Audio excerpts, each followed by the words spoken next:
Bonjour, bienvenue pour cette nouvelle vidéo. Aujourd'hui, nous allons parler discuter, je vais parler tout seul, du fait de se libérer de ces contraintes et obligations et de l'effet que ça peut avoir sur nous. Se libérer de toutes ces contraintes et obligations, cela peut paraître impossible. Pourtant, je pense qu'on peut y arriver.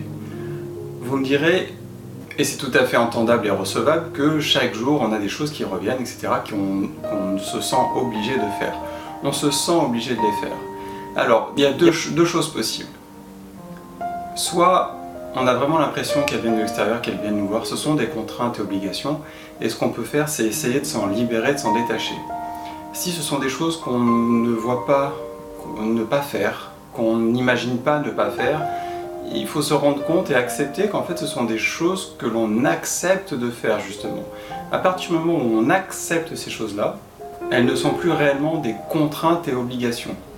Ça peut être des contraintes mais ce ne sont plus des obligations puisqu'on a accepté de le faire, de mon point de vue. Parce que si on ne le fait pas, peut-être que ça apporte quelque chose de plus désagréable encore et que du coup, finalement on n'a pas envie de cette chose plus désagréable, donc on préfère accomplir cette action, tenir cet engagement pour ne pas aller vers du pire. Donc c'est un pas que l'on fait vers du mieux-être. Pour toutes les choses que finalement on peut réinterroger, on se dit mais en fait j'ai pas besoin de le faire ou je pourrais le faire autrement, etc., etc.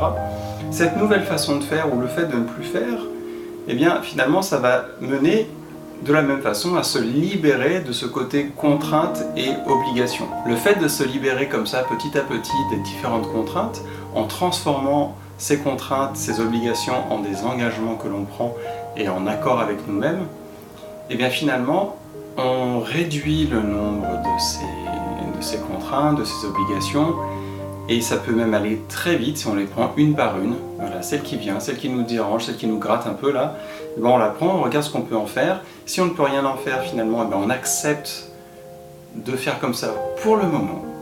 Et ça ne devient plus une contrainte, plus une obligation dans ce sens fort du terme. Et donc petit à petit, comme ça, en les prenant chacune l'une après l'autre, eh bien on se libère et ça peut aller très très vite finalement de se libérer et de reprendre contrôle, de redevenir acteur de notre vie parce qu'on accepte tout ce que l'on fait. De telle sorte que finalement, à la fin, eh bien toutes les choses que l'on fait, tous les engagements que l'on prend ne sont plus vécus et ressentis comme des contraintes et obligations, mais comme des choix que nous avons fait nous-mêmes. Du coup, on redevient maître de nos engagements, maître de, je vais les appeler contraintes, de nos contraintes, mais elles ne sont plus si contraignantes que ça, puisqu'on a librement consenti à les ajouter à notre vie, à les avoir.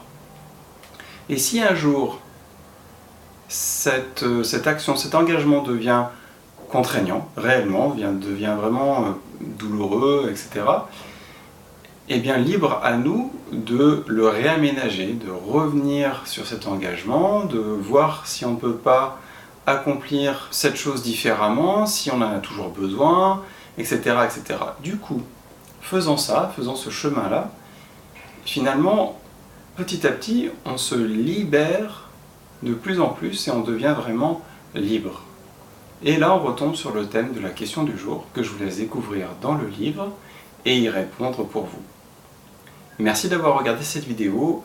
N'hésitez pas à commenter, surtout pour me dire ce que vous pensez de ce que je fais. Voilà, régulièrement, je lis dans les vidéos, mais c'est parce que j'aimerais avoir votre avis, votre retour.